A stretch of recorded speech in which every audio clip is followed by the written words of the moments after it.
The old barn stood against the Montana sky like a monument to time itself. 64 years of wind and weather had silvered the wood, warped the boards, settled the foundation into the earth as if it had grown there. William Harrow stood in the doorway with his grandson watching the late afternoon sun paint the valley gold. Robert shifted his weight from one foot to the other. 18 years old, packed and ready. Tomorrow morning he would board the train at Fort Missoula. Tomorrow night he would be one step closer to a war that felt both distant and terrifyingly close. William reached into his coat pocket and pulled out something small, a carved wooden horse no bigger than his palm. The details had worn smooth over the decades. The legs, the mane, the arch of the neck, all of it shaped by hands and time and the oils of human skin. "Your father gave this back to me when you were born," William said. His voice carried the roughness of age but remained steady. "Said it was time to pass it to the next generation." Robert took the horse, turning it in his fingers. The wood felt warm, alive somehow, despite its age. "I made that in the winter of 1875. William's eyes fixed on something beyond the valley, beyond the present moment. "Made it for a boy who needed to know someone cared whether he lived or died." Robert looked up from the carving. His grandfather rarely spoke about the past. The old man lived in the present, worked the ranch, guided the family with quiet certainty. But now something had shifted in his face, a door opening onto rooms long closed. "That boy wasn't your blood," William continued, "but he became your uncle. Raised 3 children of his own. Those children gave you cousins you grew up with, all because of a choice I made that winter." The sun dropped another degree toward the horizon. Shadows lengthened across the pasture where horses grazed in the autumn grass. Somewhere in the distance, a cow called to her calf. "You're scared," William said. It wasn't a question. Robert's throat tightened. He nodded once. "Good. Fear means you understand what's at stake." William turned the wooden horse in Robert's hands so the head faced forward. "I was 36 years old when I decided to live alone for the rest of my life. I'd made a decision that killed a good man. His widow looked me in the eye and told me my judgment had murdered her husband. She wasn't wrong." Robert waited. His grandfather's words came slowly, deliberately, as if each one cost something to speak. "I thought isolation was safety. Thought if I never made another decision that affected another human being, I could never cause that kind of harm again." William's jaw worked. "Then one November evening, the woman stepped out of the trees with a child in her arms, and I had to choose whether to let them freeze or risk failing them the way I'd failed Marcus Sullivan." And the old man's eyes met his grandson's. "This is the story of that winter, the story of how your family came to be, and why you need to hear it before you go to war." William took a slow breath. The barn door creaked in the wind, and when he spoke again, his voice carried the weight of 64 years falling away. "It started on a cold evening in November 1875. The axe bit into the pine with a sound that cracked across the valley. William Harrow worked with the efficiency of a man who measured his days by tasks completed, not hours passed. The woodpile beside his cabin stood 4 feet high, 8 feet long. Enough to last 2 weeks if he rationed carefully. Enough to see him through the first real storm of winter. He was 36 years old. His hands showed the permanent stains of outdoor labor. His face carried lines carved by sun and wind, and the particular tension that comes from spending 13 months alone. Not lonely, alone. There was a difference. The cabin behind him measured 18 feet by 20. He'd built it himself in the summer of 1874, after he'd walked away from everything he knew. The logs came from ponderosa pines he'd felled and stripped and notched with joints that locked together like puzzle pieces. The roof was split cedar shakes. The chimney was riverstone mortared with mud and straw, and every piece of it represented a choice to stay separate, to remain removed, to never again put another human life at risk through his decisions. Inside the cabin held only what was necessary: a cast-iron stove that bore the maker's mark, Acme Fidelity, a narrow cot with a straw mattress, a table and 2 chairs, though he only ever used one, a trunk containing spare clothes, ammunition, and documents he rarely looked at. Tools hung in precise rows along one wall. A Winchester Model 1873 rifle rested in brackets above the door, cleaned and oiled, 15 rounds in the magazine tube, always ready. He lived by routines that required no thought. Wake before dawn. Check the animals. Break the ice on the water trough. Eat cornmeal mush and coffee. Work until the light failed. Eat salt pork and beans. Sit by the stove until exhaustion made sleep possible. Repeat. The 8 horses in his small barn were good Montana stock, a mix of Morgan breeding and Mustang toughness. He'd purchased them with money saved from 7 years of trail work. Money he'd earned before the storm, before the decision, before Marcus Sullivan died in the mud with hypothermia, stealing the warmth from his body, while William made calculations about herd position and timeline instead of human life. The memory came without warning, as it always did. September of 1874. The trail drive from Texas to Montana. 1,800 head of longhorn cattle, 11 men, William as trail boss. He'd made the drive 4 times before. Knew the routes, the river crossings, the places where grass grew thick and water ran clear. His reputation had earned him the position. Men trusted his judgment. Marcus Sullivan had been 30 years old, Irish immigrant, 3 years in Montana, married with 2 sons and a pregnant wife back in Helena.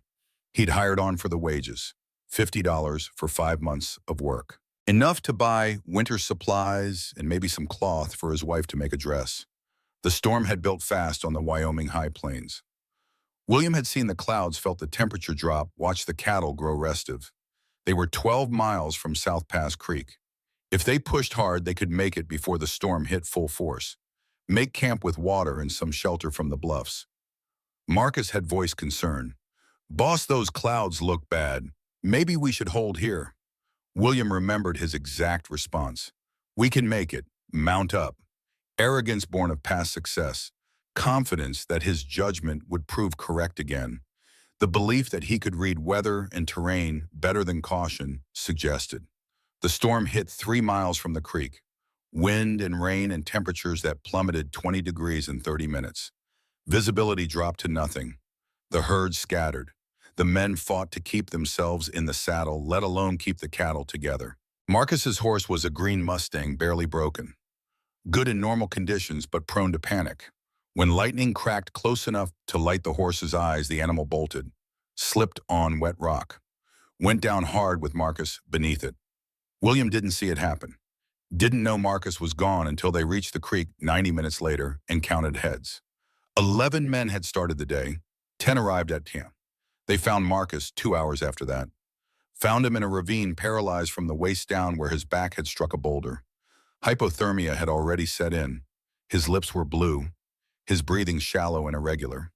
He lived another 4 hours, long enough to speak, long enough to ask William to tell his boys he'd tried to come home, long enough to make William promise to look after his family if something happened. Then Marcus Sullivan died because William Harrow had chosen schedule over safety. William had ridden to Helena alone, had faced Martha Sullivan in her small house with its carefully tended garden and patched curtains, had told her that her husband was dead because the trail boss had pushed too hard in bad weather. She'd stood there holding her belly, 7 months pregnant, with 2 boys clinging to her skirts. Jack was 8, Samuel was 6. They'd looked at William with eyes that understood their father wasn't coming home. Martha had spoken quietly, precisely. "Your judgment killed him. Money won't bring him back." She'd refused the wages William tried to give her, refused his offer to help with the burial expenses, refused everything except the truth, that William's decision had cost her husband his life. William had left the trail after that, resigned his position, used his savings to purchase 160 acres in a valley 35 miles from Bozeman, built the cabin, bought the horses, removed himself from any situation where his judgment might harm another human being. 13 months alone, 400 days of isolation, and still Marcus Sullivan's blue lips and shallow breathing visited him every night before sleep came. The axe struck the log again. The wood split clean.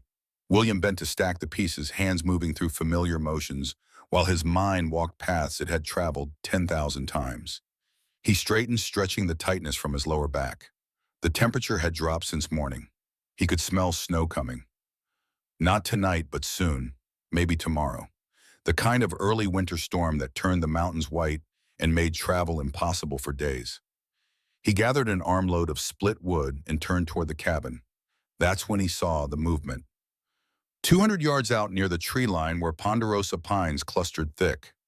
Something shifted against the pattern of trunk and shadow. Not wind, not animal. The movement held purpose, calculation, the deliberate stillness of something trying not to be seen. William's hands remained steady on the firewood. He didn't stare, didn't make his observation obvious. Just let his eyes register the details while his body continued its task. A woman, small frame, perhaps 5'3", something pressed against her chest. A bundle. No, not a bundle. A child. The size suggested maybe 5 years old. She stood partially concealed behind a leaning trunk watching him. How long had she been there? How long had she observed before he noticed? Her clothing was a mix of styles.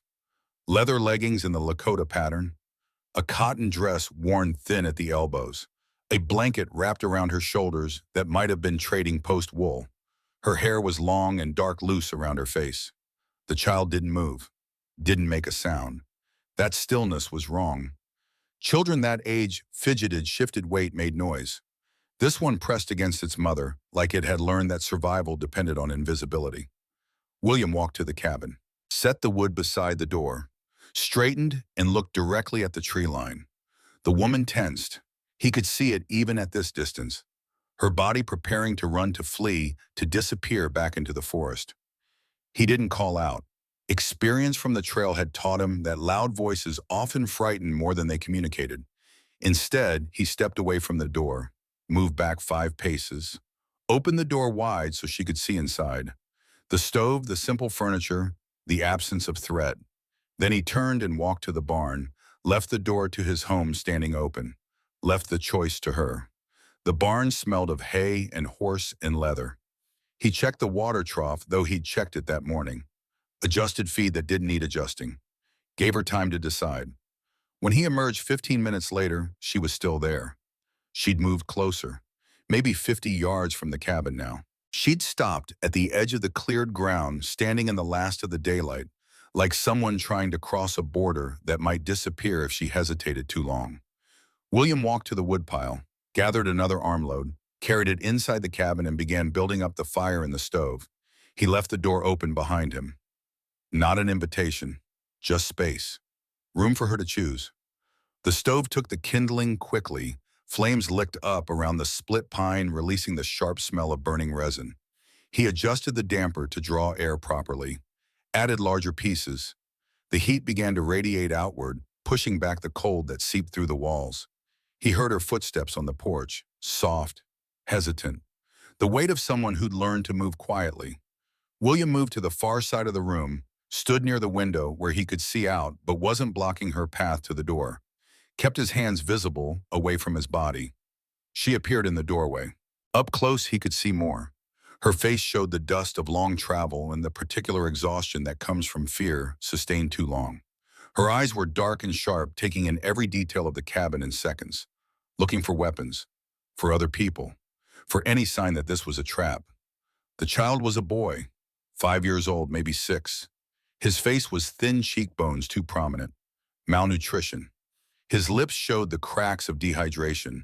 His eyes were enormous and watched William with the wariness of prey animal watching a predator.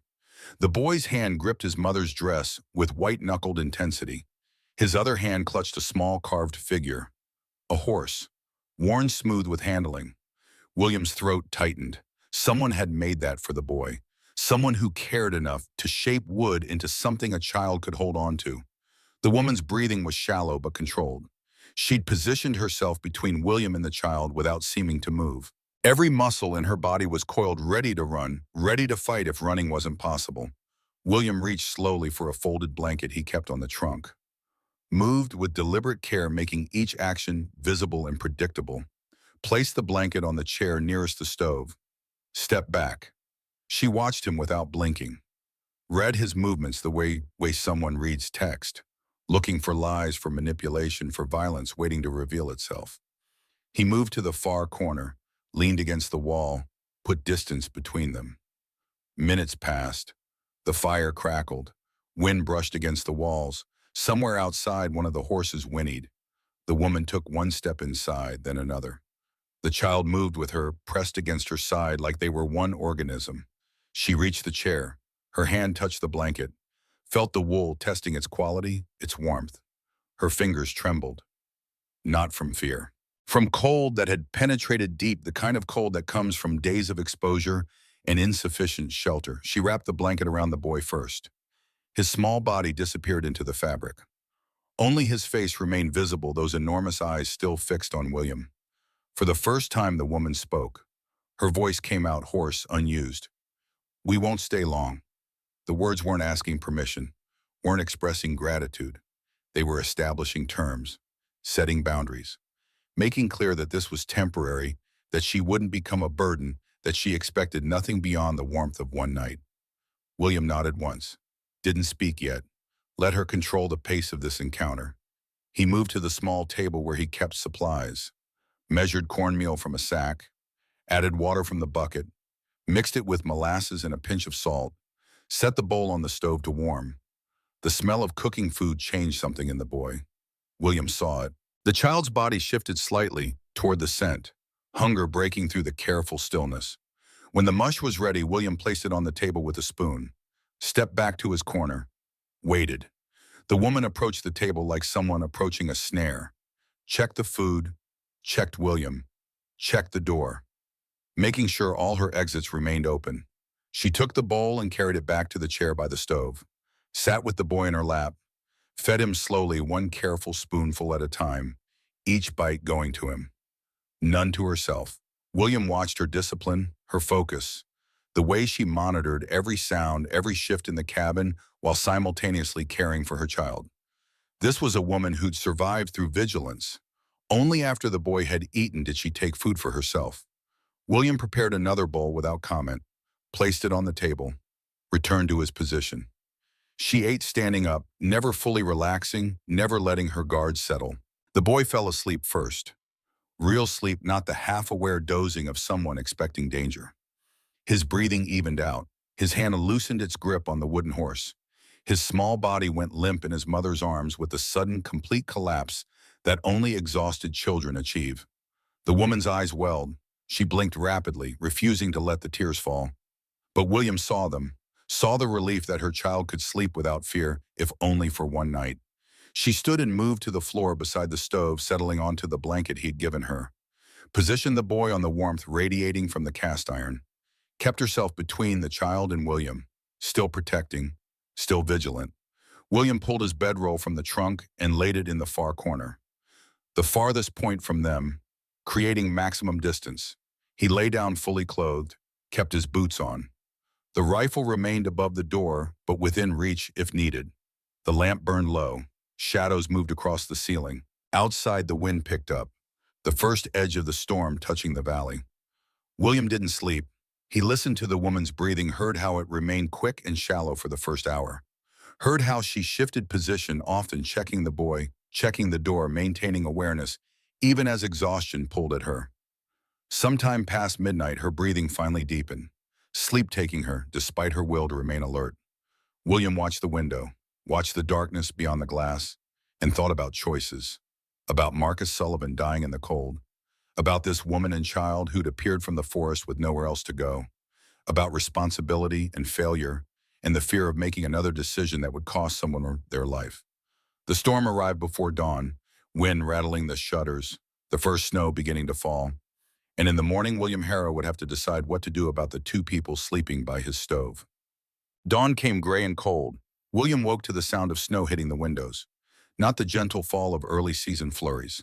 This was the hard-driving snow that meant business, the kind that piled up fast and made the world disappear under white. He rose quietly. The woman was already awake, sitting with her back against the wall, the boy still sleeping in her lap. Her eyes tracked William's movements as he added wood to the stove and set water to boil for coffee. He worked without speaking, pulled dried venison from his stores, found the last of his bread, now several days old but still edible, set it on the table along with tin plates and cups. The woman watched all of it. When he stepped away, she rose carefully, settling the boy on the blanket, approached the table, took food back to her position by the stove. William poured coffee. The rich smell filled the cabin. He placed a cup on the floor within her reach. She nodded once, the first acknowledgement of his actions. They ate in silence. The boy woke slowly, rubbing his eyes, looked around the cabin with confusion, then fear, then a kind of tentative acceptance when he saw his mother calm and eating. After breakfast, William pulled on his heavy coat. Need to check the animals. The woman tensed. He was leaving them alone in his cabin. It was a test of sorts. Would she run? Would she go through his things, or would she simply wait? He stepped into the storm. The wind cut through his coat immediately. Snow had already accumulated 3 inches. The temperature had dropped well below freezing. Anyone traveling in this would be risking their life. The barn provided shelter from the wind. The horses shifted in their stalls, restless from the storm sounds, but calm enough. He checked each one, ran his hands over their legs, ensured their water wasn't freezing over. When he returned to the cabin 20 minutes later, the woman had moved to the window. She'd been watching for him, making sure he came back, making sure he didn't ride away to get help or law enforcement or whoever she was running from. The boy sat by the stove now, the wooden horse clutched in both hands. He was making small sounds, not words, just soft humming noises. The first sounds William had heard him make. Over the next 3 days, a pattern formed. The storm kept them trapped inside. William maintained the fire ration, the food melted snow for water. The woman helped without being asked. She understood the work that survival required. She organized his supplies, creating order from the random arrangement of a man who'd been alone too long. Sorted food stores by type. Folded clothes with crisp, efficient movements. Mended a tear in a spare shirt with stitches, so even they might have been done by a machine. The boy followed William at a distance, never close enough to touch, but watching, learning. When William carved new notches in wood to repair a chair leg, the boy picked up a stick and mimicked the motions. On the second day, the boy laughed. It happened without warning. William was demonstrating how to test a fence post by pushing on it, checking for rot. The post wasn't in the cabin, of course. They were inside because of the storm. But he was explaining the principle using a piece of firewood. He pushed on the wood. It tipped over. Simple physics. The boy standing 6 feet away with his stick pushed on nothing, made the same motion, watched his invisible fence post fall, and laughed. The sound was brief, a short, bright burst of joy that seemed to surprise the boy as much as anyone. His hand flew to his mouth. His eyes went wide. The woman froze. Her hands, which had been working on mending another shirt, went completely still. She stared at her son, then tears came. She didn't make a sound, didn't sob. Just silent tears streaming down her face while she covered her mouth with one hand. William looked away, gave her the privacy to break down without an audience, continued his demonstration with the firewood, pretending he hadn't noticed. But something in his chest felt different, lighter, as if a door he'd kept locked had opened just a crack. That night, after the boy was asleep, the woman spoke again. "I need to tell you something." William set down the piece of leather he'd been working on, waited. "My name is Sarah." She paused as if the name itself was dangerous to speak. "My son is Tommy." "William Harrow," she nodded. She'd probably already known, probably asked around before approaching his cabin. Or maybe she'd just taken a desperate chance on a stranger. "We're running from the Indian agency at Fort Benton." The words hung in the air. William kept his face neutral, but his mind started working through implications. "My husband died in April, Michael Brennan. We had a homestead near Fort Benton. After he was killed, the agency said I couldn't raise Tommy alone. Said my mother's blood made me unfit." She spoke in short sentences, stating facts without emotion, as if emotion would break her ability to speak at all. "They wanted to send Tommy to a mission school, separate him from me. I refused. They put me in protective custody. I escaped 3 weeks ago." William understood now. The fear, the careful watching, the readiness to run. "There's an agent named Crawford. He's looking for us. He has men helping him track us." "How many men?" "2, maybe 3. She met his eyes. "One of them is a deputy marshal named Jack Sullivan." William went very still.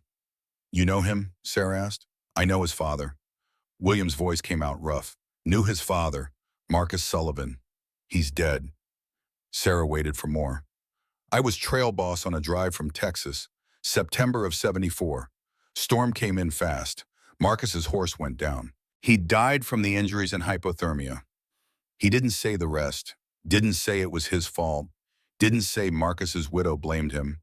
Didn't say he had been running from that decision for 13 months. This Jack Sullivan, William continued, he's tracking you on Crawford's orders. Yes.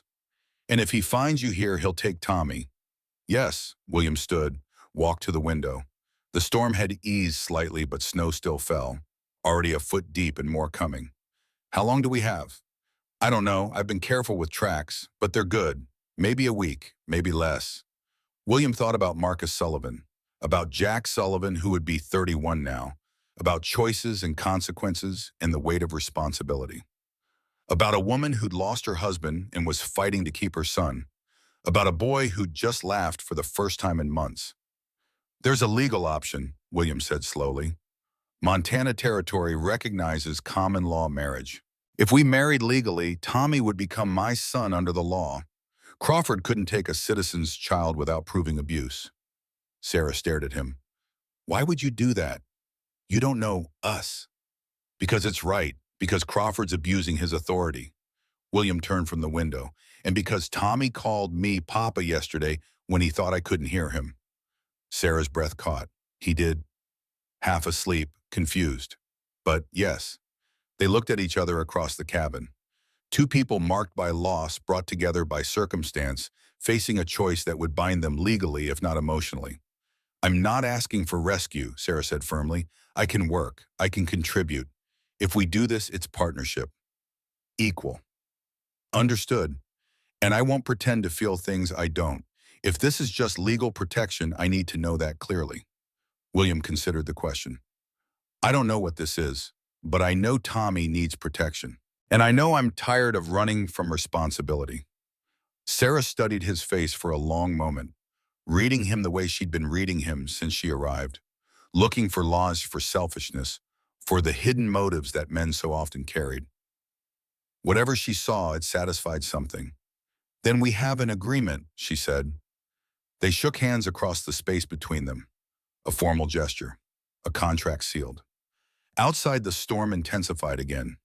Wind howling around the cabin corners. Snow piling deeper, cutting them off from the world beyond the valley. And somewhere out there, Jack Sullivan and Agent Crawford were tracking them through the winter landscape. The next morning, Tommy woke early. He climbed out of his blankets and walked directly to William, stood in front of him, small and thin and very serious. Are you going to be my papa? He asked. The question came out clear and direct. No confusion, no childish uncertainty. Just a boy who needed to know if the adult in front of him could be trusted. William knelt down, put himself at eye level with the child. If that's what you want, I'll do my best to be a good one. Tommy considered this. Then he held out his wooden horse, offered it to William. William took it carefully, turned it in his hands, felt the smoothness of wood shaped by someone who'd cared about detail and craft. Your first papa made this for you, William asked. Tommy nodded. He said horses are strong, said I should be strong too. Your first papa was right, and he loved you very much. I know. Tommy's voice was small but certain. Mama tells me stories about him. Good, you should remember him. He was a good man. Tommy looked at the horse in William's hands, then back at William's face. Can I have two papas? One who's gone and one who's here? William's throat tightened. Yes, you can love them both. Tommy nodded, took the horse back. Then in a gesture that broke something open in William's chest, the boy reached out and hugged him, arms wrapping around William's neck, small body trusting completely.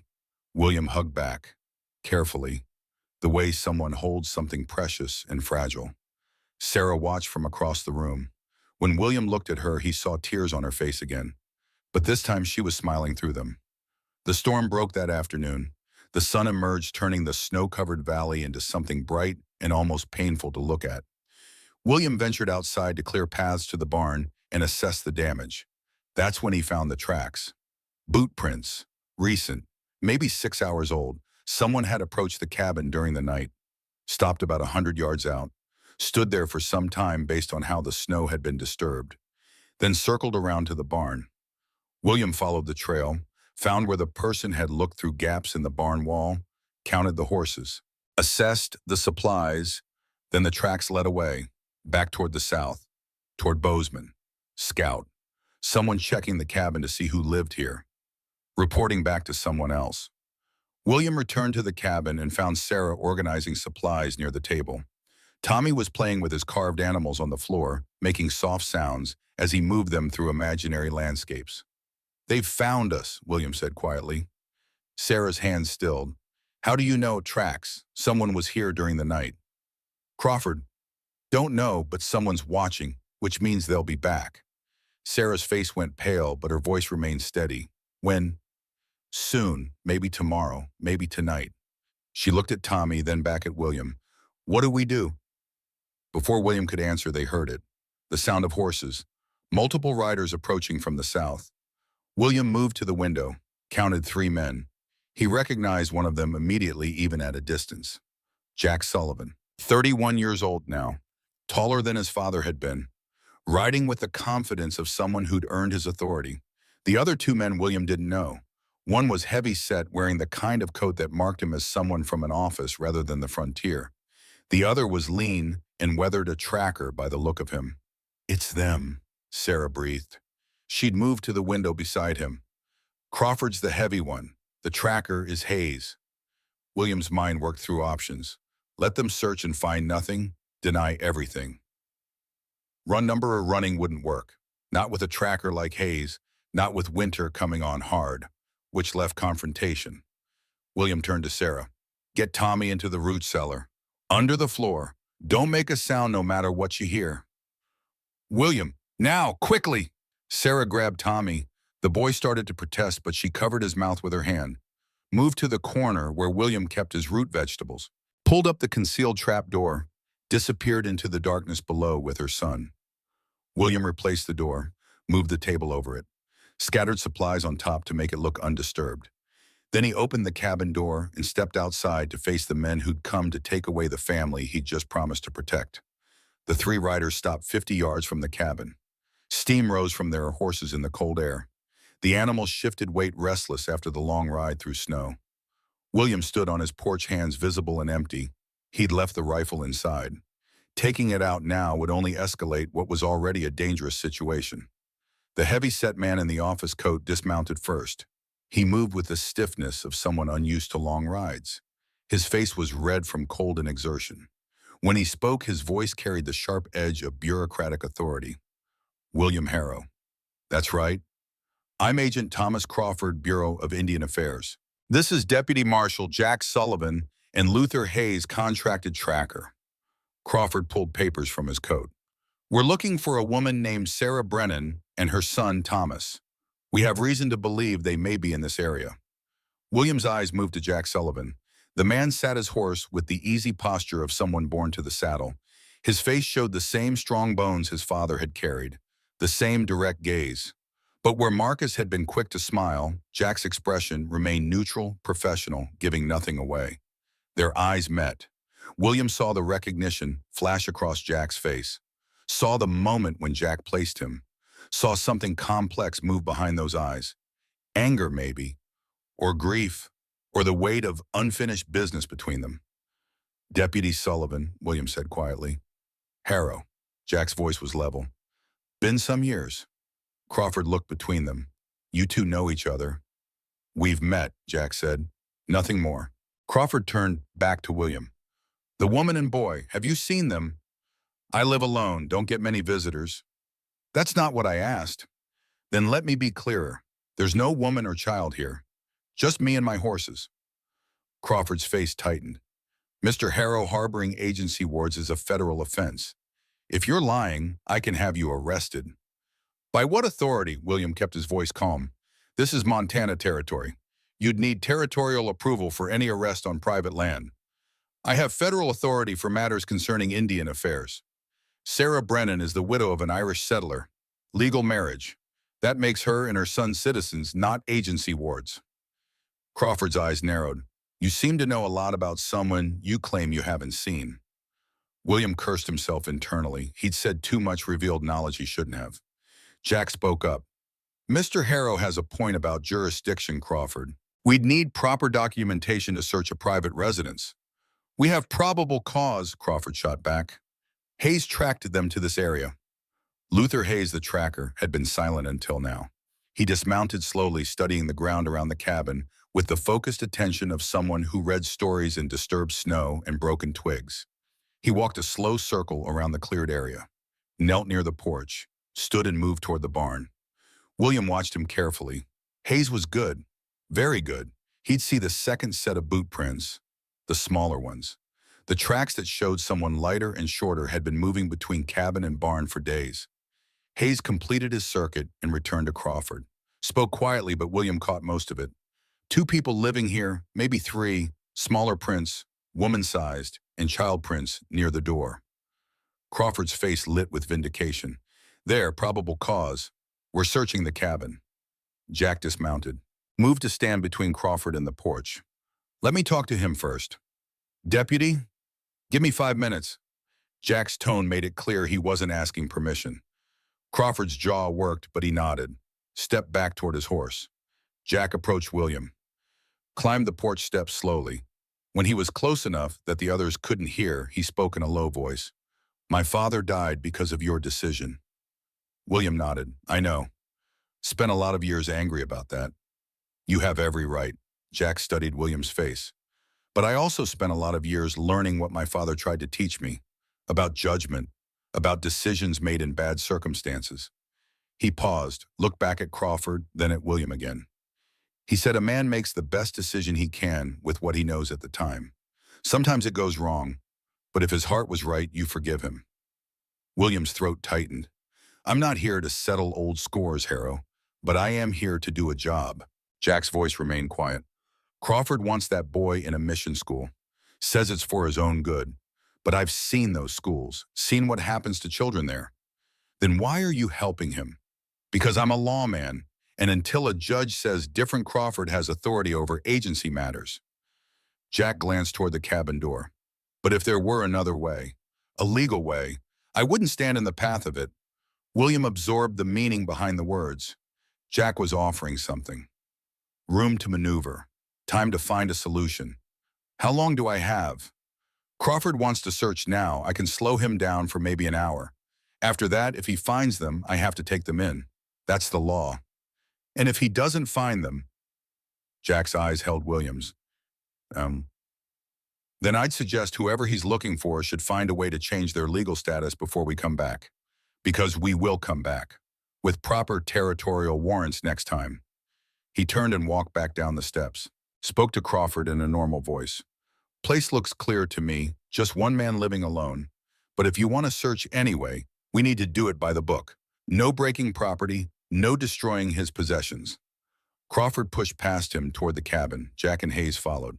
The search took 20 minutes. Crawford was thorough and increasingly frustrated.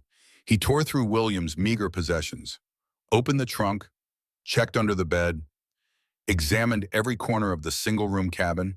Hayes moved more methodically, studied the floorboards, tapped walls listening for hollow spaces, walked the perimeter checking for false walls or hidden compartments. He stopped near the table, knelt down, ran his hand along the floorboards beneath it. William's pulse hammered. The trap door was right there, right under Hayes's fingers. One hard pull and he'd reveal Sarah and Tommy hiding below. Hayes's hand hovered over the seam where the door met the floor. His fingers traced the line. Then he stood, moved to the next section of wall. Crawford emerged from checking William's clothes trunk. Nothing. How is that possible, Hayes? You said the tracks led here. They did, but tracks don't tell you how long ago. Could be this woman passed through days ago. Kept moving north. It was a lie. Hayes knew it. William knew it. And from the slight narrowing of Jack's eyes, he suspected too. But Hayes held Crawford's gaze steadily. Want me to search outside, check the barn? They searched the barn next, found 8 horses, some tack, stored feed. Nothing more. Crawford stood in the yard, face red with more than cold now. This doesn't make sense. The tracks led directly here. Storm would have covered a lot, Hayes said. If she moved on before the worst of it hit, we'd lose her trail. Jack mounted his horse. We should head back to Bozeman, get proper warrants and documentation. Come back with territorial authority. By then she could be in Canada, Crawford protested. Then we'd better move fast. Jack looked down at William. You have any travel plans, Mr. Harrow? Might go into Bozeman for supplies before the next storm. Never know when you'll get snowed in out here. Might see you in town then. Jack's eyes held meaning. Judge Morton's circuit is coming through.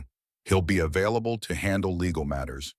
Marriage certificates, adoptions, that sort of thing. William nodded slowly. Good to know. Crawford climbed back on his horse. This isn't over, Harrow. If I find out you lied to a federal agent, you'll face charges. I told you the truth. There's no woman or a child in my cabin. Which was technically accurate. They were under it, not in it. The three men rode away. William stood on his porch and watched until they disappeared into the tree line.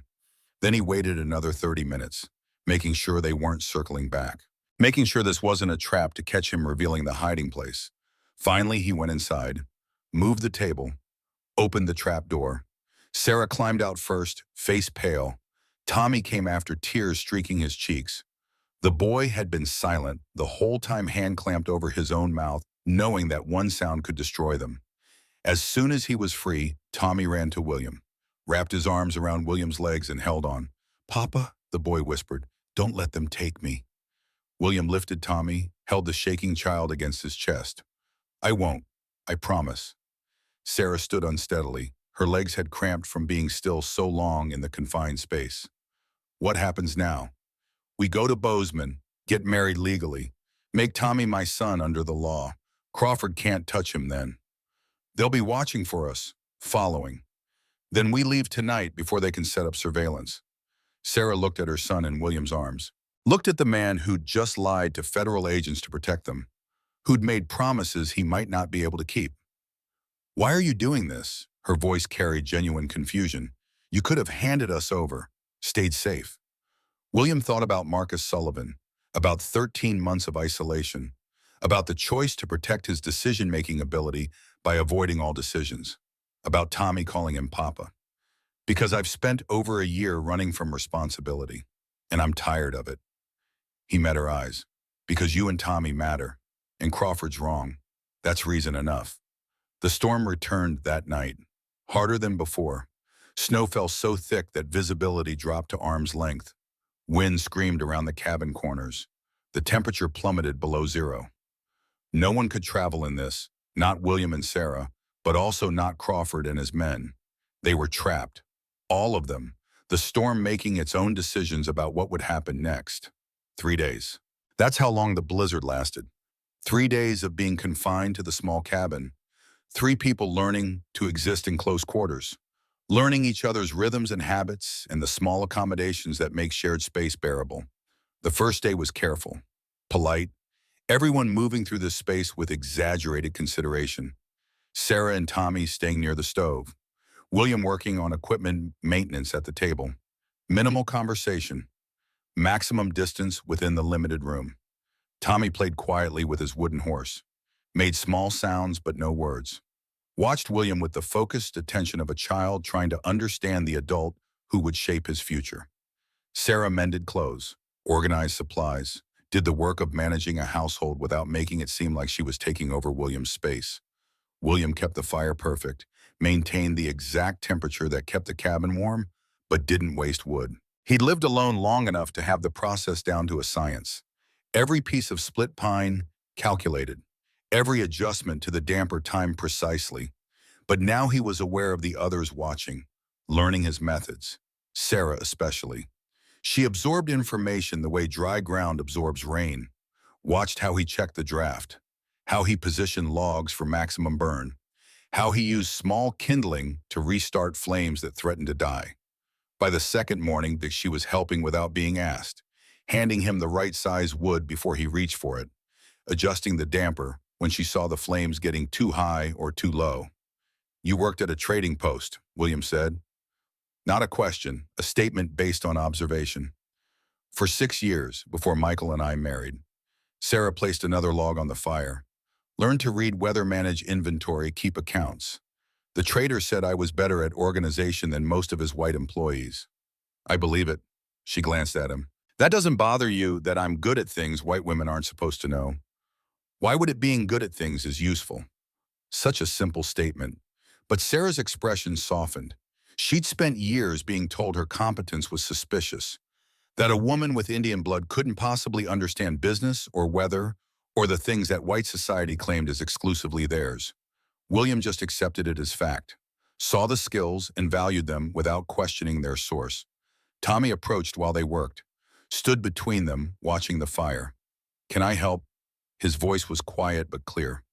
William considered. "Fire's dangerous, but you could hand me kindling, the small pieces." Tommy's face lit up. He gathered thin sticks from the wood box, presented them to William with both hands like an offering. "Perfect size," William said. "See how these catch first. Small pieces burn hot and fast. Big pieces burn slow and long. You need both. Why, small pieces start the fire. Big pieces keep it going." Tommy absorbed this, gathered more kindling, organized it by size without being told, creating his own system for understanding. Sarah watched her son engage with William, watched the patience William showed, the way he explained without talking down, the way he let Tommy figure things out rather than doing everything for him. That night after Tommy was asleep, Sarah spoke. "I need to tell you about Michael." William set down the piece of harness he was repairing, listened. "We married because it was practical. He needed someone who understood the land. I needed someone who could give me legal status. We were honest about it from the start." She stared at the fire, but somewhere along the way it became real. Not passionate, not like the poems white people write, but solid, dependable. "We chose each other every day. That's what made it love." "That's the best kind," William said. "Is it?" She looked at him. "You've never married?" "No, spent most of my adult life on cattle trails. Not a life that allowed for family." "Did you want one?" William thought about it. "Never let myself think about it. Trail work was all I knew. And now I'm thinking about a lot of things I never let myself consider before." The wind rattled the shutters. Snow hissed against the glass. "If we do this," Sarah said carefully, "if we marry for Tommy's protection, I need to know what you expect. Nothing beyond what you're willing to give." "That's not an answer." William set down his work completely, turned to face her. "I expect partnership, shared work, honesty.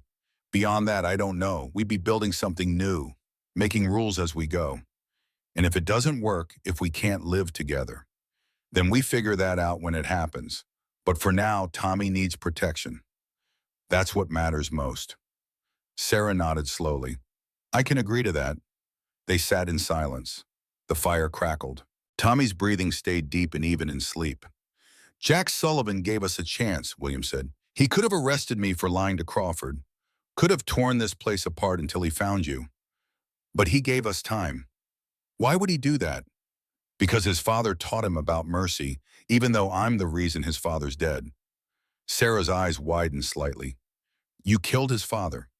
"Not directly, but my decision led to his death." William explained the storm, the choice to push forward Marcus's fall, all of it in plain language with no attempt to soften his responsibility. When he finished, Sarah was quiet for a long time. "You carry that every day," she finally said. "Yes." "That's why you were alone." "Yes." "And now you're choosing to take responsibility again, for strangers, even though you're terrified it will go wrong." William met her eyes. "I'm terrified every minute. But Tommy called me Papa, and I can't let fear make my decisions anymore." Sarah reached across the space between them, placed her hand on his. A brief touch, warm and solid and real. "Then we'll be terrified together." On the third day, the storm broke. Weak sunlight filtered through clouds. The wind died to occasional gusts. Snow had piled 3 feet deep in places. Drifts against the cabin reached the bottom of the windows. William ventured outside to check the barn. The horses were restless but healthy. He dug paths through the snow, fed and watered the animals, checked for damage from the storm. When he returned, Sarah had prepared food. Real food. Not just the survival rations William had been eating. She'd found dried herbs he didn't even know he had, mixed them with venison to create something that actually tasted good. Tommy ate with enthusiasm, first solid appetite William had seen from the boy. "We need to leave tomorrow," William said. "While the roads are still passable, but before Crawford expects anyone to travel." "It's 40 miles to Bozeman," Sarah said, "through snow, with a child." We'll take the wagon, pack warm, go slow and careful. What if we meet them on the road? Then we tell the truth. We're going to Bozeman to get married. Nothing illegal about that. Sarah considered this. And if Crawford tries to stop us, Jack gave us until they get proper warrants. We'll be married before those warrants exist. You trust Jack Sullivan, the son of the man you killed. William thought about the look in Jack's eyes, the way he'd slowed Crawford down, the warning about Judge Morton's circuit. I think Jack understands what's right even when it's complicated. His father raised him that way. That evening they prepared, packed supplies for the journey, sorted what was essential from what could be left behind. William checked the wagon, greased the axles, examined the wheels for cracks or weaknesses. Sarah went through Tommy's limited possessions: the wooden horse, a few clothes, a carved figure that might have been a dog or possibly a wolf. Everything he owned fit in a small bundle. When we get to town, Sarah said, people will stare. They'll talk. Let them. A white man marrying an Indian woman, they'll assume things. I don't care what they assume. Sarah looked at him steadily. You say that now, but living it is different. The comments, the looks, the way shopkeepers might refuse service, the way other families might keep their children away from Tommy.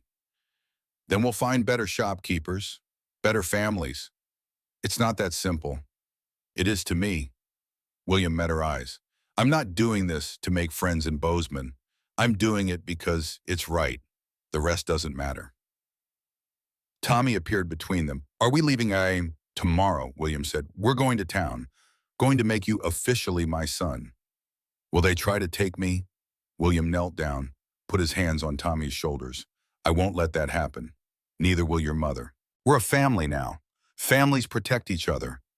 Tommy nodded. Then in a gesture that was becoming familiar, he hugged William, small arms wrapping tight, trust given completely. That night, William barely slept, ran through scenarios in his mind. What if the wagon broke down? What if they encountered Hyde at Crawford on the road? What if Judge Morton refused to perform the ceremony? What if he failed them the way he'd failed Marcus? Near dawn, he heard movement. Sarah rose from her blankets, moved to sit near the dying fire. William joined her. Can't sleep either, she asked. Too many what-ifs.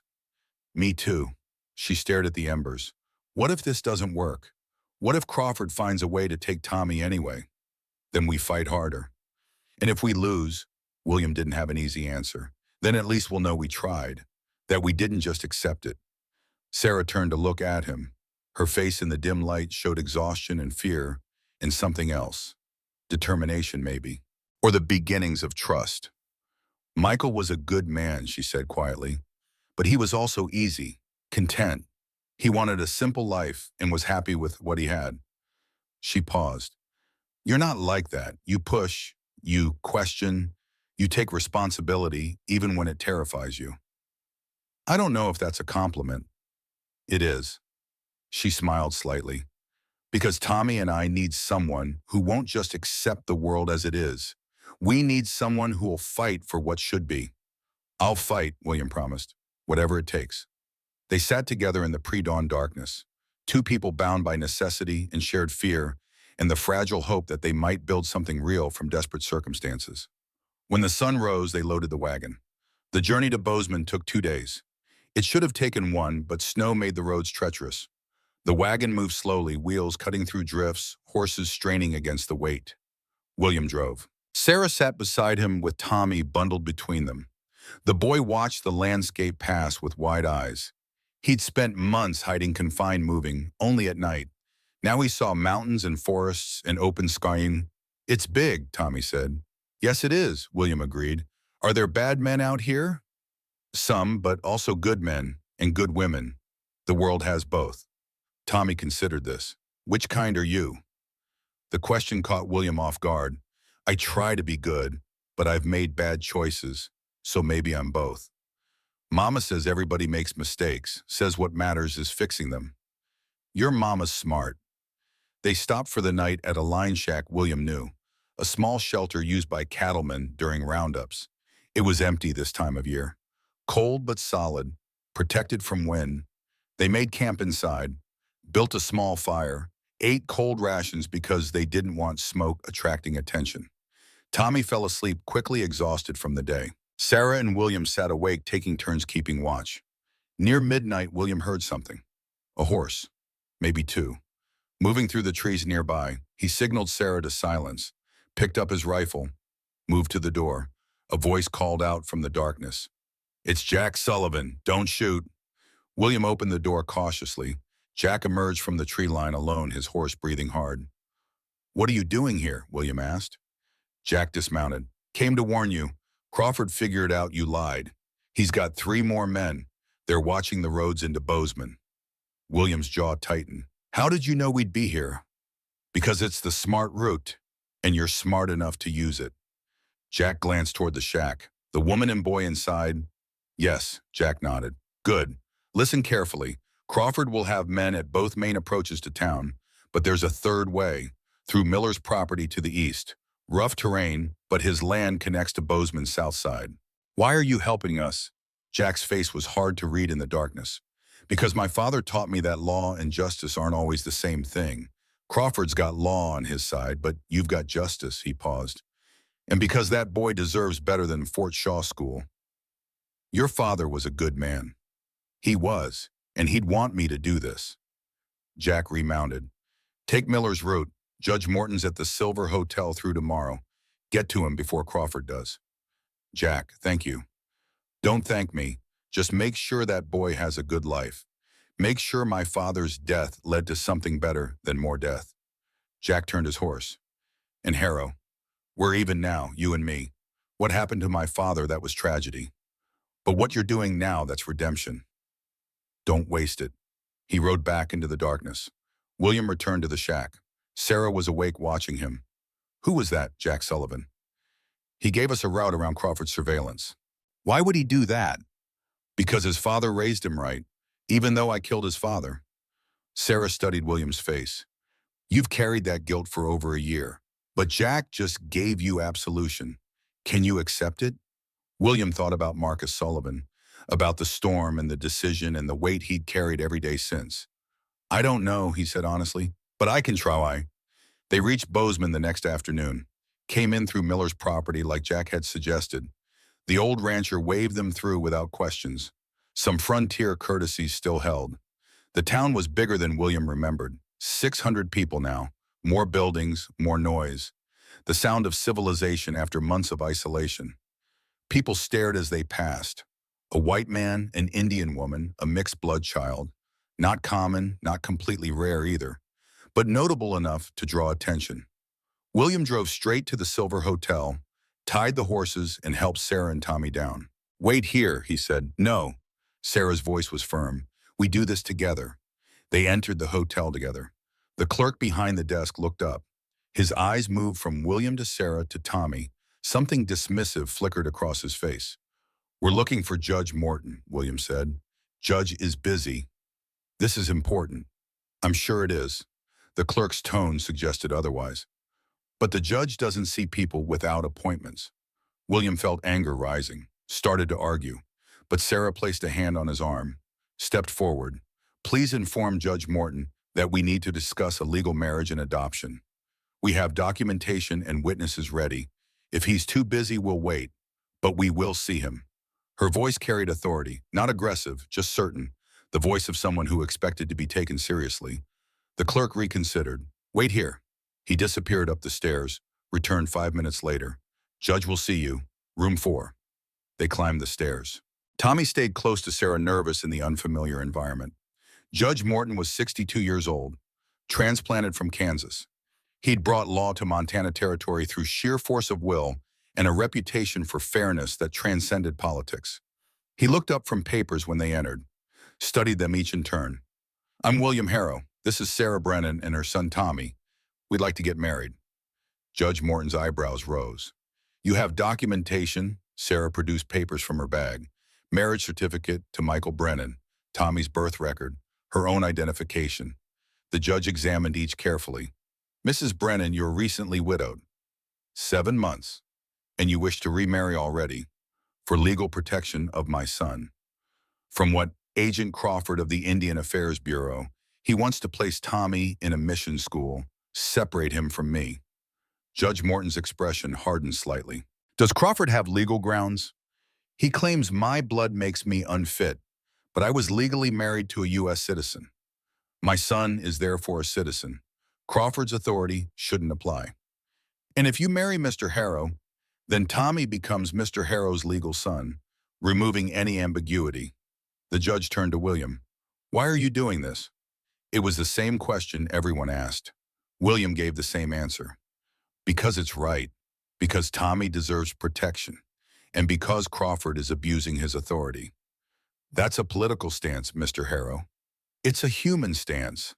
Judge Morton studied him for a long moment, then looked at Sarah. Mrs. Brennan, are you being coerced? No, sir. This is my choice. Mr. Harrow, do you understand that marriage is permanent, that you're taking legal responsibility for this child? I do. And you're prepared for the social consequences. A mixed marriage will draw judgment. I'm prepared to deal with whatever comes. The judge sat back, considered. This feels convenient. Emergency marriages often are fraudulent. Before William could respond, the door opened. Jack Sullivan entered. Begging your pardon, Judge, but I'd like to speak on behalf of Mr. Harrow. Judge Morton frowned. This is highly irregular, Deputy. Yes, sir, but relevant.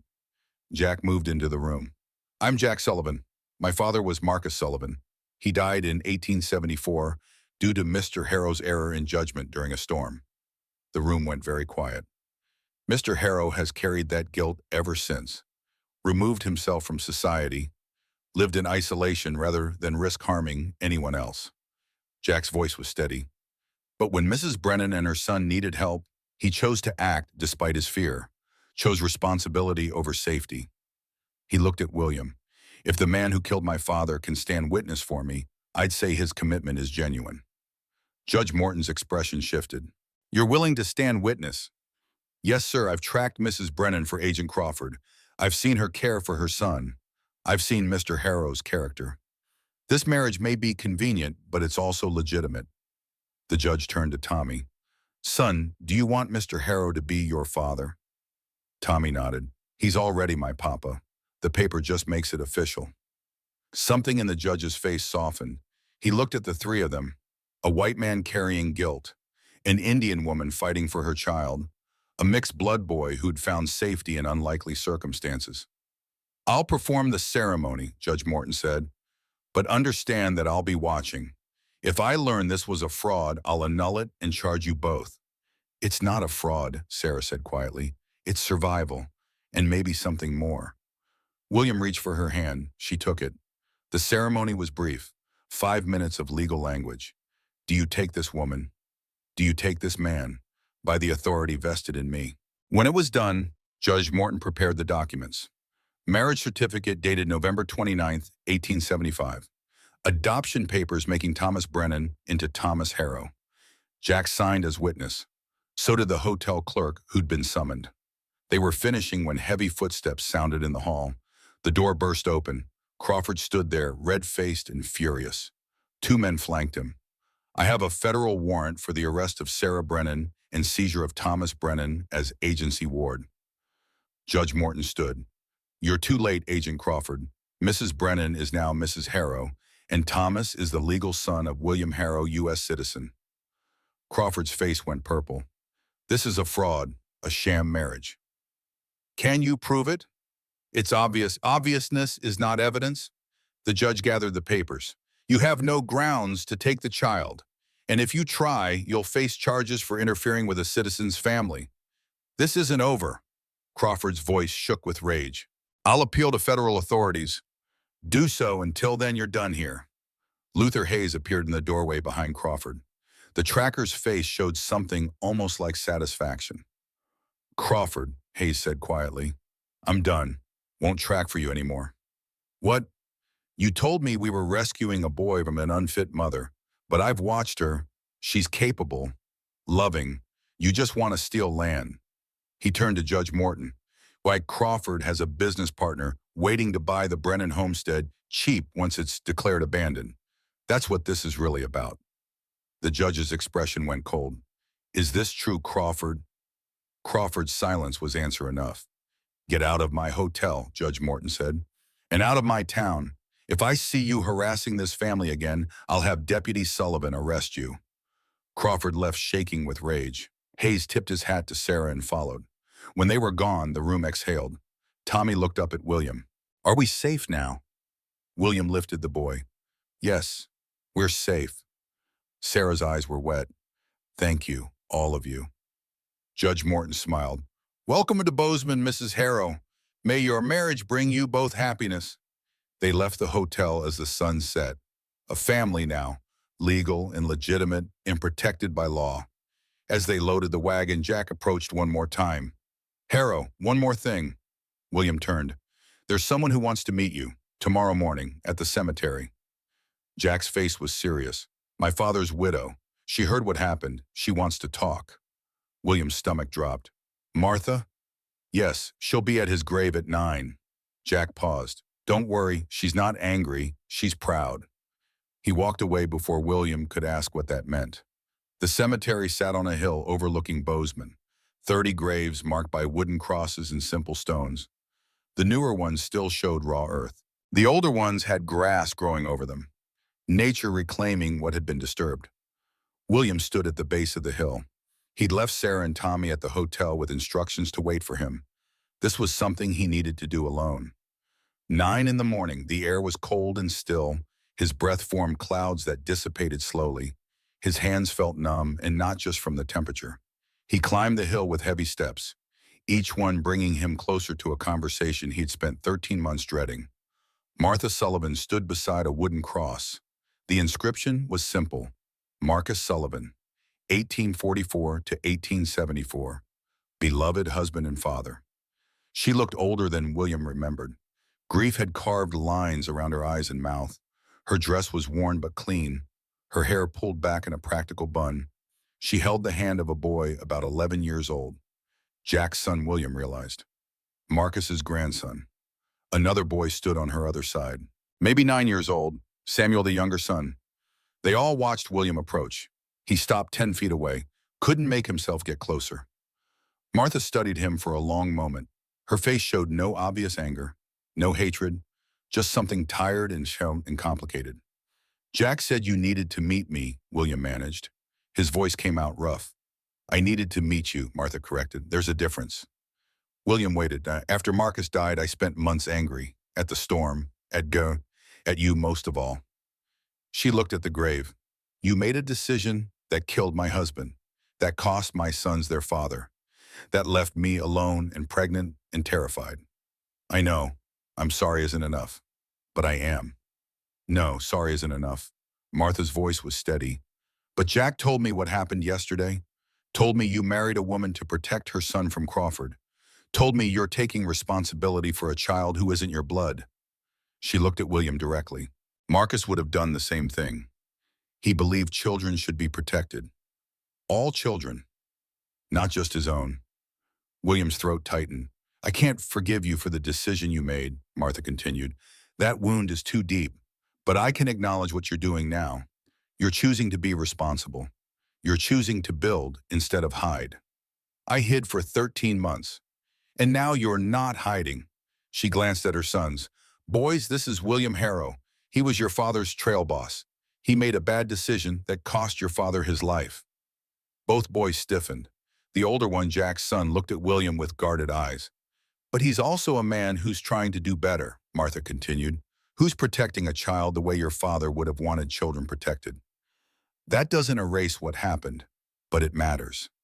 She stepped closer to William, close enough that he could see the silver streaking her hair, the lines around her eyes, the weight she carried.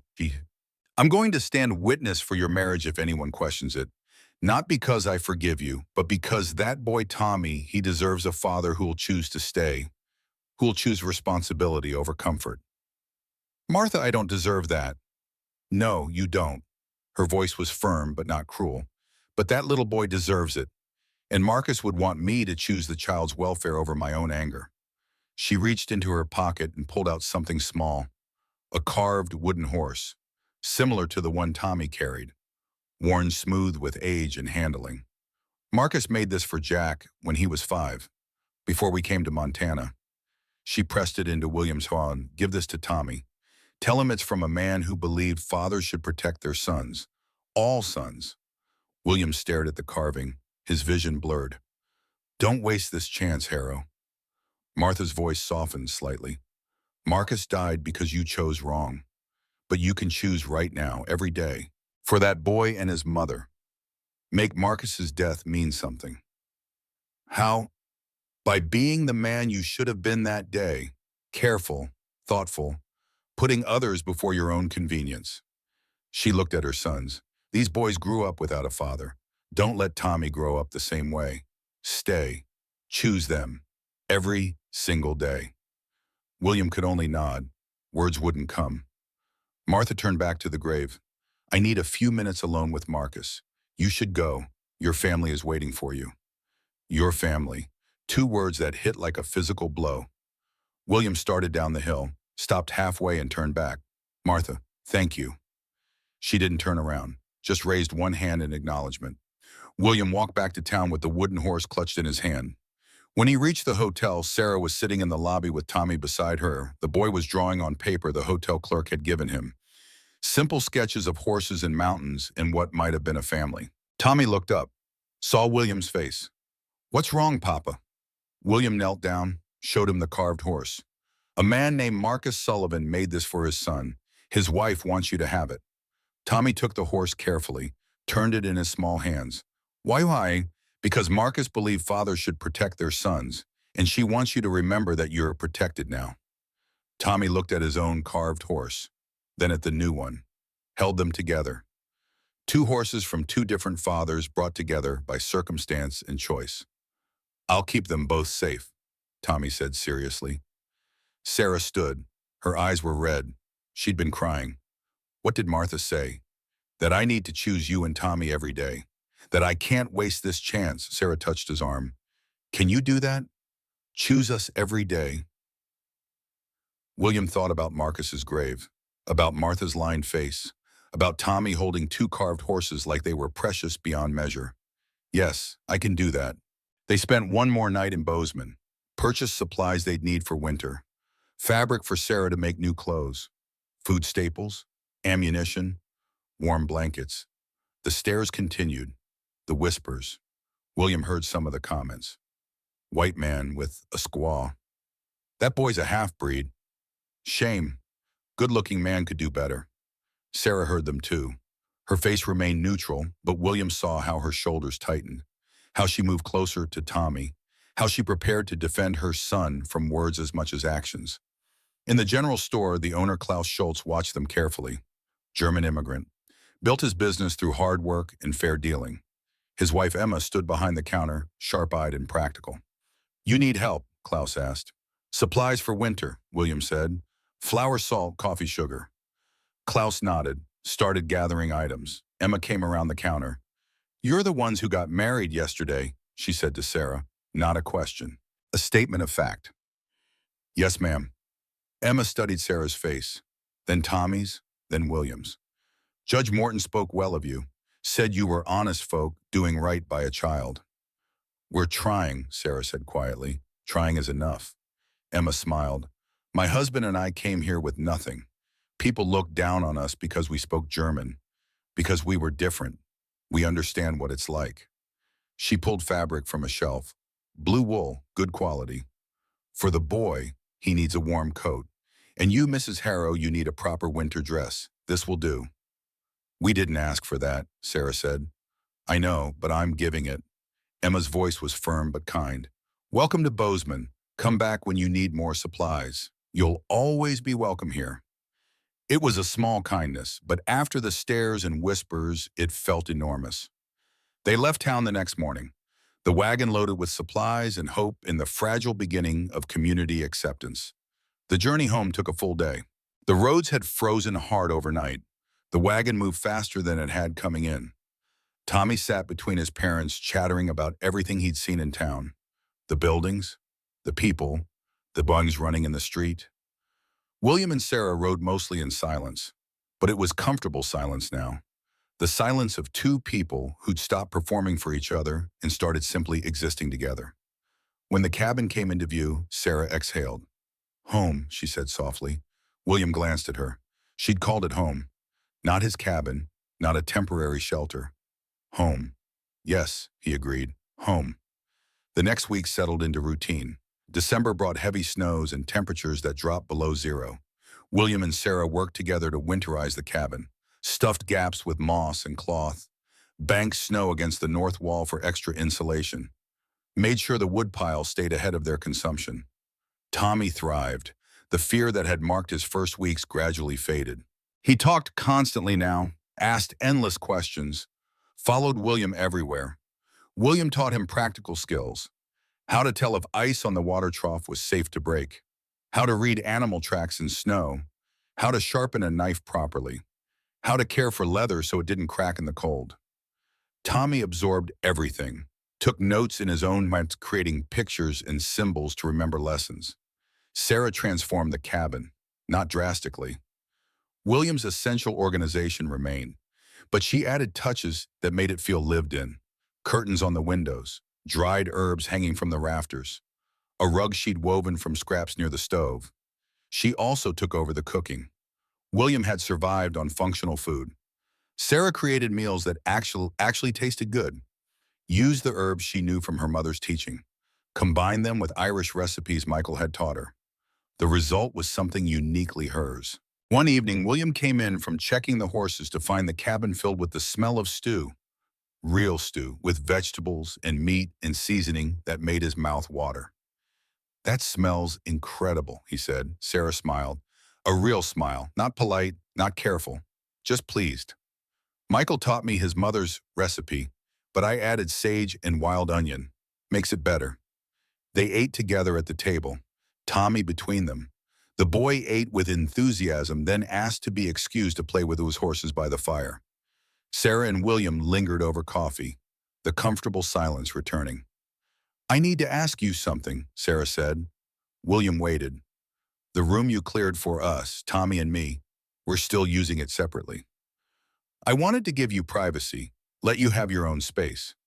I appreciate that, but she paused, choosing words carefully.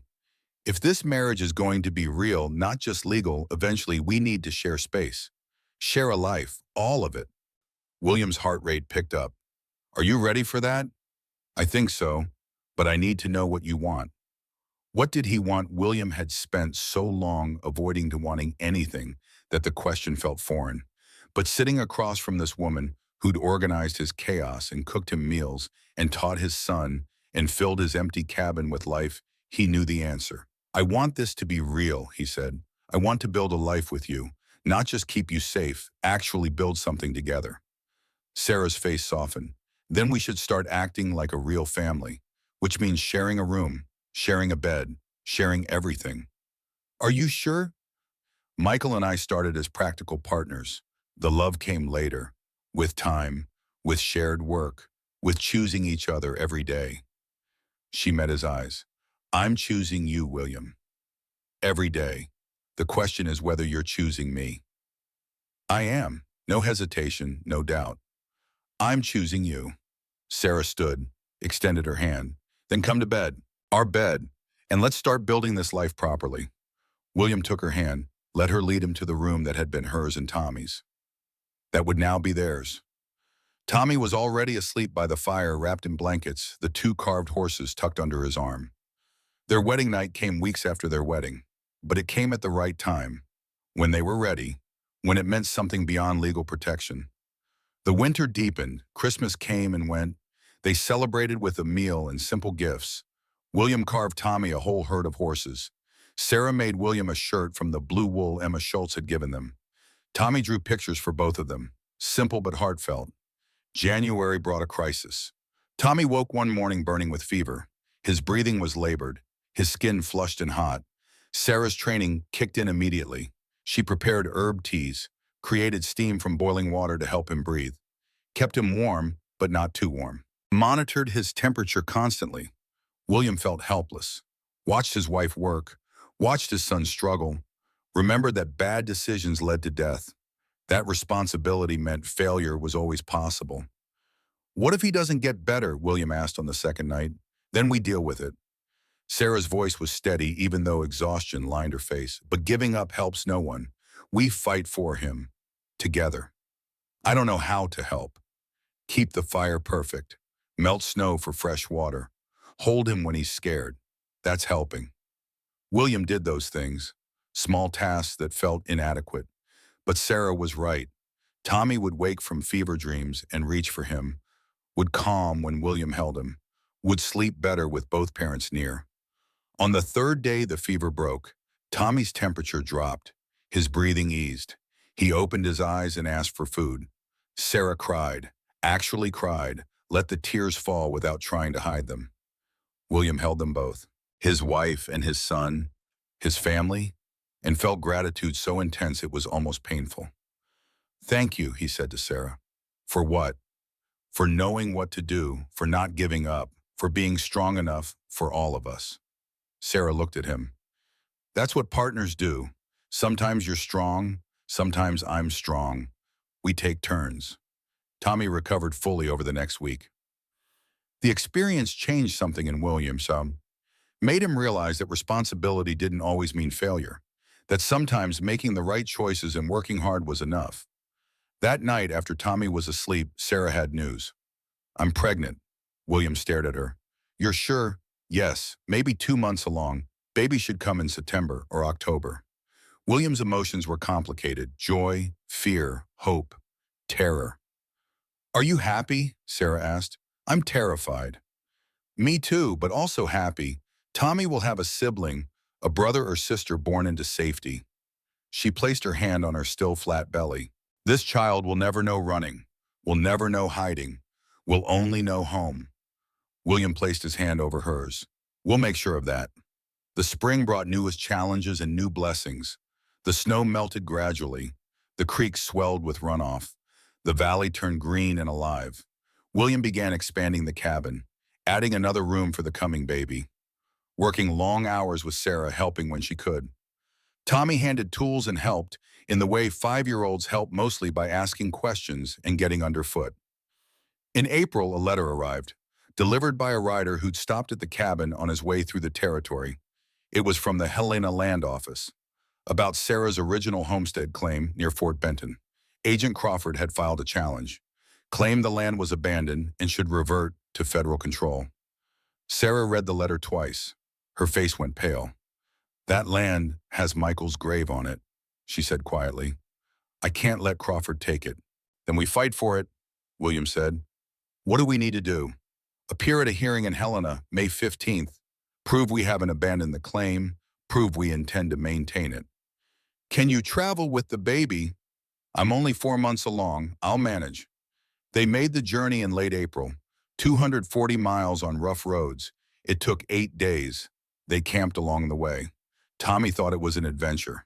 Sarah endured the discomfort without complaint. Helena was larger than Bozeman, more official, more intimidating. The land office was a proper building with clerks and files and the bureaucratic machinery of government. The hearing was held in a small room. A land office official presided. Crawford was there with a lawyer. Sarah and William represented themselves. Crawford's argument was simple.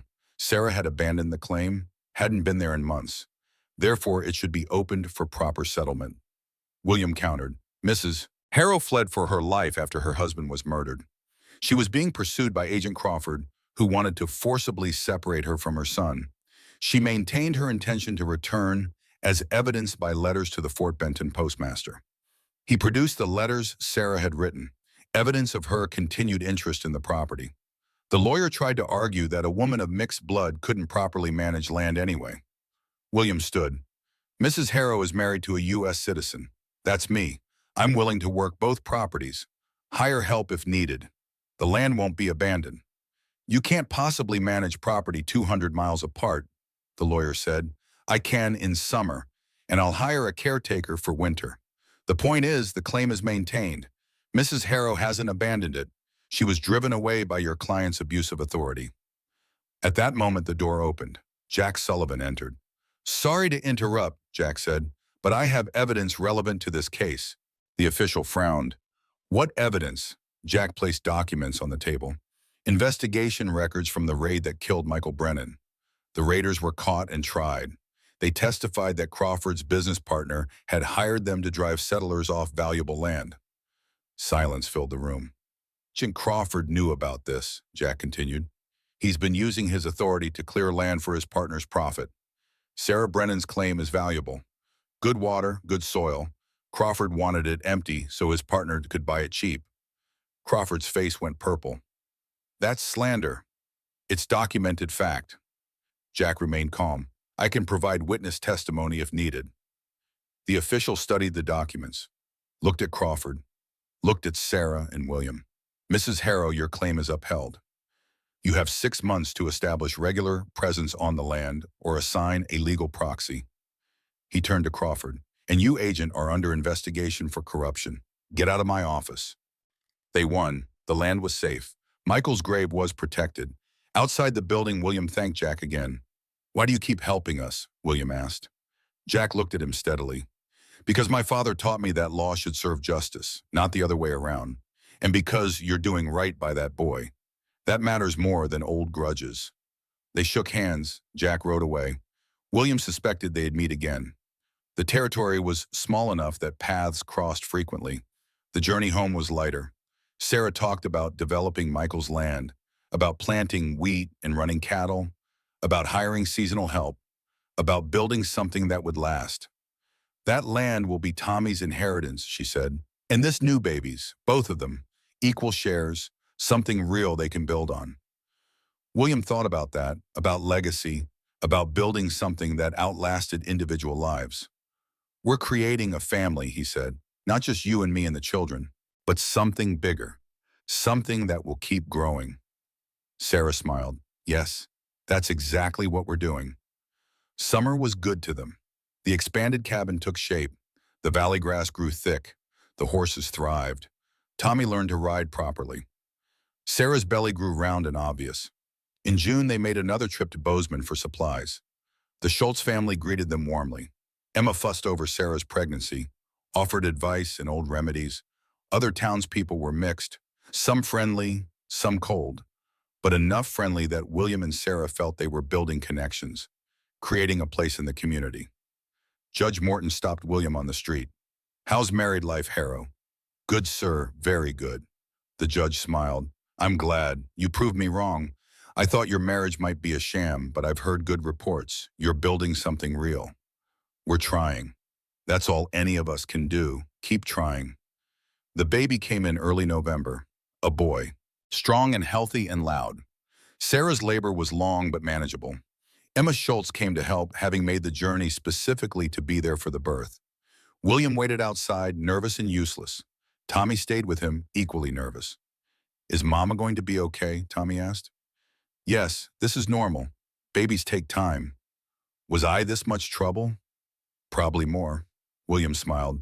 But you were worth it. When Emma finally called him in, William entered to find Sarah exhausted but smiling. She held a tiny bundle. Meet your son, she said. William took the baby carefully. The child was impossibly small, red-faced and wrinkled and perfect. What should we name him? Sarah asked. William thought about Marcus Sullivan, about the man who died because of William's mistake, about Martha Sullivan who'd given him a second chance, about Jack Sullivan who'd helped them multiple times despite having every reason not to. Daniel, William said. Daniel Marcus Harrow. Sarah's eyes widened. Marcus, after Jack's father. Martha told me to make Marcus's death mean something, to choose right every day. This feels like the right choice. Sarah touched the baby's face. Daniel Marcus Harrow. Welcome to the world. Tommy was allowed in next. He approached slowly, awed by the tiny human. This is your brother, Sarah said. Daniel, you're going to help us take care of him. Tommy reached out one finger. Daniel grabbed it with a surprisingly strong grip. Hi, Daniel, Tommy said softly. I'm Tommy. I'll protect you, just like Papa protects us. William felt something break open in his chest, not pain, the opposite, like a door that had been locked for years finally opening completely. He was a father, not just legally, really, to both these boys, and the weight of that responsibility didn't terrify him. It anchored him. The winter of 1876 into 77 was the best of William's life. The cabin was crowded now, 4 people. A baby who woke at all hours. Tommy, who was simultaneously helpful and underfoot. Sarah, who managed everything with grace William couldn't comprehend. They took turns with night feedings. Took turns keeping Tommy occupied when the baby needed attention. Took turns being the strong one when the other was exhausted. It was hard. It was wonderful. It was real life in all its messy, beautiful complexity. In February, William took Tommy to Michael's grave. They'd hired a caretaker for the Fort Benton property, an older widower who needed work and a place to stay. But William wanted Tommy to see his first father's resting place. They stood in the snow beside the simple wooden cross. "Do you remember him?" William asked. "A little. He was big, and his laugh was loud." Tommy was quiet for a moment. "He used to carry me on his shoulders. He loved you very much." "I know. Mama tells me stories." Tommy looked up at William. "But you love me too, right?" "More than I thought possible." "Can I love both of you, my first papa and you?" "You should love both of us. He gave you life. I'm just trying to help you live it well." Tommy nodded, placed his wooden horse, the one Michael had carved at the base of the cross. "So first papa knows I remember him." They stood in silence, father and son, connected by choice rather than blood, which made it no less real. The years that followed brought steady growth. Tommy grew tall and strong. Daniel learned to walk, then talk, then get into everything. The ranch expanded. William hired seasonal help. They ran cattle on both properties, built a real business. Sarah managed it all with the organizational skills she'd learned at the trading post. Kept books, planned seasons, made sure they stayed ahead financially. They made trips to Bozeman regularly, became known in town. The Harrow family, interracial but stable, hardworking, honest. The kind of people the community came to respect even if some never fully accepted them. Jack Sullivan became Sheriff of Bozeman in 1880. Stopped by the ranch occasionally, always welcomed. He and William developed a friendship built on mutual respect and shared understanding of second chances. Martha Sullivan remarried in 1882, moved to California with her new husband and her sons. Before she left, she visited the ranch one final time. She found William working on the barn. Tommy, now 12, was helping him. Daniel, 5, was playing nearby with wooden animals. "I'm leaving Montana," Martha said without preamble. "Jack told me. I hope you'll be happy."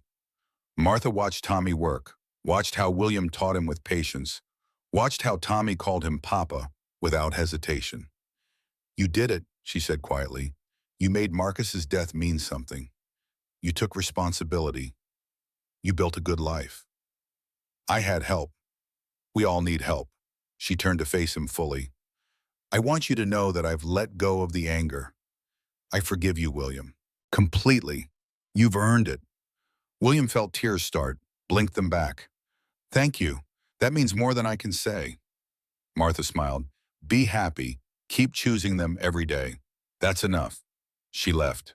William never saw her again. But her words stayed with him. The ranch thrived. By 1890, they had 40 head of cattle, 12 horses, and fields of wheat on Michael's original homestead. They'd built a real house to replace the cabin, still standing in the same spot, but larger, with rooms for both boys, a kitchen where Sarah could work comfortably, a porch where William could sit in the evening and watch the valley. Tommy grew into a man. At 20, he was tall and capable. He'd inherited Sarah's organizational mind and William's work ethic. He talked about starting his own family someday, about building his own ranch on a portion of the land. Daniel, 13, was more bookish, loved reading, talked about becoming a teacher. William and Sarah encouraged both paths. Success looked different for different people. Sarah aged gracefully. Her hair showed silver by her 40th birthday. Her face had lines, but she remained strong and sharp in the center of their family. William, at 57, felt the weight of years in his joints, but he was healthy, happy, more content than he'd ever imagined possible. One evening in early 1900, William sat on the porch with Sarah.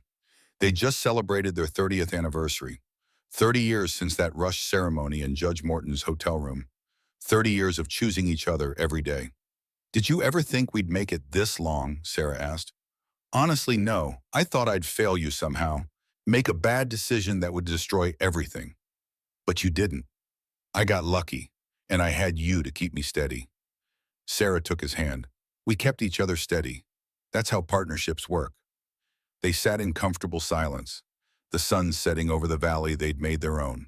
The ranch bustling with activity, Tommy's 3 children running in the yard, Daniel's 2 joining them. 3 generations now. Marcus Sullivan would be proud, Sarah said quietly. You think so? I know so. You took his death and made it mean something. Created life instead of more death. That's what he would have wanted. William thought about the storm in 1874, about the decision that had haunted him for years, about how that failure had led through strange paths to all of this. I'm grateful, he said, for all of it, even the hard parts, even the mistakes, because they led here. Sarah leaned her head on his shoulder. Me too. The years continued. William made it to his 73rd birthday. Died peacefully in bed with Sarah beside him. Tommy and Daniel and all the grandchildren nearby. His last words were simple. I chose well. Every day. I chose well. Sarah lived another 7 years, died at 71. Was buried next to William on a hill overlooking the ranch. The same ranch that had started as a lonely cabin in one man's desperate attempt at isolation. Tommy took over the ranch, ran it successfully, passed it to his children, who passed it to theirs. The land stayed in the family, grew with each generation, became known throughout Montana as good land managed by good people. And in 1939, William Harrow's great-grandson stood beside a barn that was 64 years old and listened to a story about choice and responsibility and the legacy that one winter's decision had created. The sun had nearly set by the time William finished speaking. Robert held the wooden horse carved in 1875, turned it in his hands the way Tommy had turned it decades ago, the way Daniel had played with it, the way generations had held it and passed it on. So you weren't my blood grandfather, Robert said slowly. No, but I was Tommy's father in every way that mattered. And Tommy was your grandfather. So the connection is real, even if it's not biological. Robert looked at the old barn. The ranch spread around them. 4 generations of family built on a foundation of a desperate choice in a winter storm. What made you decide to help them, really, when you could have turned them away? William thought about it. How to explain 64 years of understanding in a way an 18-year-old facing war could comprehend. Tommy called me Papa, he said finally, when he thought I couldn't hear, when he was half asleep and confused and scared. He called me Papa. That's it. One word, that's everything, because in that moment I had to choose. Let him keep calling me that and become what he needed, or turn him away and stay safe and alone. William looked at his great-grandson. You're going to face choices in this war, moments where you have to decide who you're going to be. Choose the hard thing. Choose responsibility. Choose the people who depend on you. That's what makes a man. That's what builds a legacy. Robert's hand closed around the wooden horse. I'm scared. Good. Fear means you understand the stakes, but don't let fear make your decisions. Let your values make them. What if I fail? Then you get up and try again and again until you get it right. William placed a hand on Robert's shoulder. I failed Marcus Sullivan. Cost him his life. But I didn't let that failure be my only story. I chose to do better. You can too. Robert nodded, blinked back tears. I'll come home. I promise. I know you will, because you're a hero. We keep our promises. We choose family. We build things that last. They stood together as night fell. 2 men separated by decades but connected by story, by choice, by the invisible threads that bind families together across generations. In the distance, the ranch house showed lights in the windows. Robert's parents, his siblings, his cousins. 3 generations still living on land that Tommy Harrow had inherited, that Daniel Harrow had helped maintain, that their children had expanded. All of it built on a foundation of one man choosing to protect a desperate woman and her child in the winter of 1875. Grandpa, Robert said, thank you for telling me this. Thank you for listening. Now go. Your mother's making supper, and tomorrow you start a journey. You need rest. Robert hugged the old man, held on tight, then walked toward the house, the carved horse in his pocket. William stood alone in the gathering dark. 99 years old, his body worn but his mind still sharp. He thought about Sarah gone now 9 years, about Tommy who died in 32, about Daniel who still ran his portion of the ranch with his children, about all the choices and chances and moments that had led to this. The barn door creaked. William turned to close it. For a moment, memory overlapped present. He saw Sarah stepping out of the trees, saw Tommy's wide, frightened eyes, saw the exact moment when he'd chosen to open his door instead of sending them away. The moment that had changed it everything. William smiled, closed the barn door, and walked toward his house, toward family and warmth and the legacy of a winter's choice that had echoed through 64 years and would continue echoing long after he was gone. The wooden horse that Marcus Sullivan had carved for his son Jack, that Jack's mother Martha had given to Tommy, that Tommy had carried and loved and eventually passed to his children, that had traveled through 3 generations and was now heading off to war with a fourth. A symbol of connection, of family formed by choice rather than blood, of legacy built on daily decisions to choose love over fear, responsibility over safety, connection over isolation. The wind picked up, carrying the scent of pine and snow and the promise of winter. Montana winter. The kind that had trapped William and Sarah and Tommy together all those years ago. The kind that had forced them to become a family because survival required it. And then once survival was assured, had allowed them to choose each other. Daily, deliberately, building something real from desperate beginnings. The house lights grew brighter as William approached. He could hear voices inside, laughter, the sounds of family. He'd started with nothing but guilt and isolation. He'd ended with everything that mattered. And somewhere he liked to think Marcus Sullivan was watching. Proud that his death had led to life, that his son had helped create a family, that his memory had been honored through the naming of Daniel Marcus Harrow, who'd grown into a good man and raised good children of his own. William reached the porch, paused one more time to look back at the valley. Tomorrow Robert would leave for war, would face his own choices and challenges and moments of fear. But tonight they were all together, all home, all safe, and that was enough. That was everything. William Harrow opened his door and stepped inside to join his family. The winter of 1875 had been the coldest he'd ever known, but it had also been the beginning of the warmest life he could have imagined. And 64 years later, that warmth still filled every corner of the home he'd built.